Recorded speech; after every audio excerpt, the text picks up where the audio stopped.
It's no joke about it that people can be outright cold when it comes to how they treat companies on Google and other systems where they're allowed to speak their voice and leave their reviews. I grew up in my teenage years, I was working in restaurants, and I got to see firsthand how quick people were to voice a complaint and how reserved they were to voice a compliment. This is definitely not something that helps a lot of businesses, and I can't tell you how many times over I've heard from companies who've come to me with the question of, how do I fix this situation with my Google reviews, especially when they start seeing everything bogged down with a slew of bad reviews. Now, we all know that reputation is incredibly important. If you have everything else polished to the nines, but your reviews and testimonials look bad and people are making you sound like you were doing bad business or offering bad products or any of that, like that in itself could be the nail in the coffin for some businesses, or at least make the struggle way harder than it ever has to be. Fortunately, there are some things that you can do to increase the likelihood that you're going to nail that 5-star review. And yes, it absolutely goes beyond having those incredible products and services and great customer service. In today's market, people do not care about your quality, integrity, and honesty. In today's market, people do not care about your promises of quality and integrity. It goes right past them. It's the same stuff that everybody else is saying. And who the heck would say that they don't believe in those things? Like, these are table stakes. If you're in business, you should be doing honest business. If you're in business, it should be quality work or quality products and services that you're given. And I get it. We know that not everybody out there does business like you, but understand that you're going to have to do a lot more than just saying that you believe in quality and integrity for people to buy into it. They want to see it evident in every point of the experience. So if you're wanting to learn how to get better reviews more consistently, hear me out, you need to be looking at your entire customer journey. And when I say that, I mean in a way of saying, are we creating expectations, or what expectations are being picked up at any given point, and how can we make sure that it is in alignment with what we want people to think and say about our brand? So let's back things up a bit to make sure that we're tracking on the same page here. When you look at Google reviews, a lot of times we think that we're just, okay, was it good? Was it bad? Was it a good experience, bad experience, good product, good service, whatever? It's not just that. Okay. What you're actually reading when you read reviews are the vulnerable moments of feedback given by people who came in with one expectation and were met with something else. And when it comes to the expectation that they had, there are times that it was maybe not justified at all. Maybe it's not even industry norm to do what they thought you should have done, and you can't understand why they're disappointed. Chances are good, if you back it up, somewhere along that journey, the right expectation was not set. And this gets a lot of businesses kind of like caught up and in trouble, where they are going out, they're looking for leads, they're trying to put themselves out there, they're doing the marketing, and they're not really setting a distinct expectation one way or another.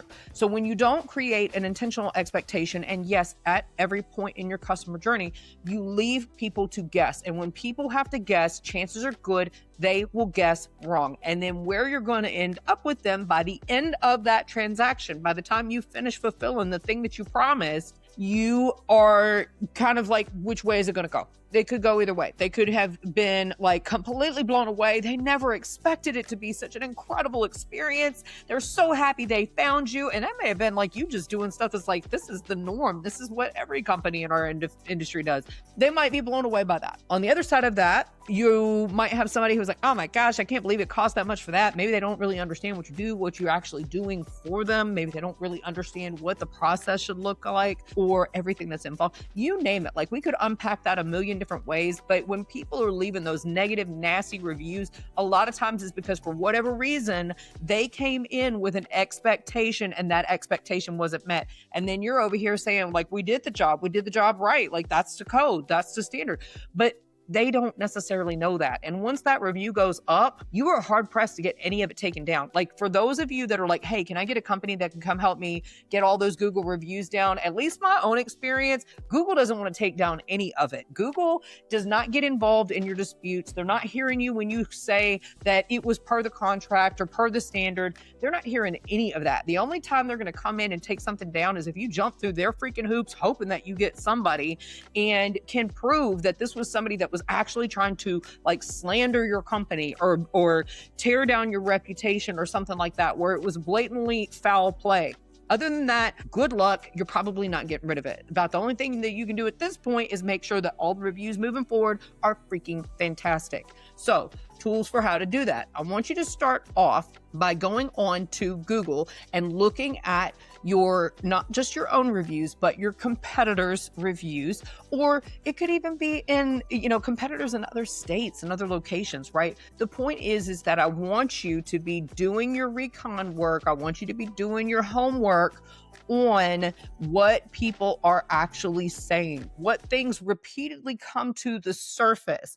If it is a pricing objection, if it is the length of time it takes for fulfillment, whatever it might be, that gives you all of these cues and things to put in your pocket for what you can do to help make sure that that's not the experience for your customers. So if we'll say, for example, that the timeline standard is 6 weeks for you to be able to do the thing you do, and you're seeing people, leaving reviews that, oh my gosh, I don't know why it takes so long, like, then that should be part of your process before you even onboard a customer or client. It should be part of the systems that you have set up before they're actually giving you any money or signing any agreement, that you are letting them know, look, the standard process is this. We would love to be able to maybe condense that for you, but this could be the consequence of rushing it. Or maybe there's a regulatory thing, whatever it might be. But clarify things to them, help them to understand and to take peace in that expectation. I do this a lot when it comes to brand work and design. I try to make sure people are very clear about timelines, because I know if I was on the other side of that, I'm like, okay, I don't know if that project, that web design project or whatever it might be, the brand guidelines, you name it, should take, maybe it should take 2 weeks. Maybe it should take 6. Maybe it should take 3 months. I don't know. If I'm somebody who's never gone through your process before, or I'm not familiar with your niche, and that's why I'm coming to you, then part of what I'm having to trust you for is understanding the nuances of that industry. And I'm not telling you to over explain. I'm telling you to give people confidence in what it is that you're doing for them and the expectations around it. If there are timeline expectations, then it's like, hey, by this date, you're going to hear this. By this date, this is when this usually happens. People are usually, looking at this sort of time frame in order for us to achieve this result. That right there, I'm telling you, people will take so much more confidence in you, because they feel like they are in the hands of a trustworthy expert who is there to help navigate this terrain for them. Somebody who is a guide that understands what it takes to get them to their destination successfully. They can trust you more, and they're going to feel a lot better about it. And then when you happen to meet that time frame in a little bit tighter of a space or something like that, like, it's going to make a huge difference in their perception of the experience. The feedback they're giving you is not just their experience, it's their perception of the experience. Hitting on that, I'm going to tell you another thing. Again, put it in your pocket. Do not underestimate the value of you making things right when things don't go right? So for all of us, like, the standards up here, right? I know your standards up here. We all want to make sure that we're doing a killer job at the thing that we got hired to do, or that every product that comes out of that company is spot on to the highest quality. Yes, have great quality assurance, but it's not uncommon for something to happen. We want to mitigate it, but on occasion, things happen. That maybe there was a slight oversight, maybe there was a misstep, maybe there was something that came up that we had absolutely no control over, and it did something in that process that created an outcome that was not what we intended or what they expected. How you approach that, how you treat that situation could turn them more into a raving fan than they would have been if everything went right. And I know that probably sounds really dumb or weird to say, but when people see you own things, when there's a mistake, when something wasn't exactly as expected, you say, you know what, I am sorry that was your experience. That is definitely not congruent with the standard that we set, but here's the plan to get things back on track and what we're going to do for you to make sure that things are made right. Like, how many people stay freaking grizzly and angry about that? If you're coming in with a really great solution to whatever it was that went down, like that in itself can give them all the more reason to be so happy to share you with their friends, because now they're like, hey, not only do I know that this company does incredible work, that they have incredible products and services, but I also know that they have incredible integrity in action in how they operate, that if for any reason something went wrong with that experience, they're going to make every effort to make it right. Now, for some of you, I know this video might have been like, hey, that was like a 101, like, duh. But I cannot tell you how many companies I come across that are like, we don't understand why we're getting all these bad reviews, when in reality, it's that they were never intentional about setting up the good ones to begin with. So I want you to take that, put it in your pocket, make sure it's part of your plan.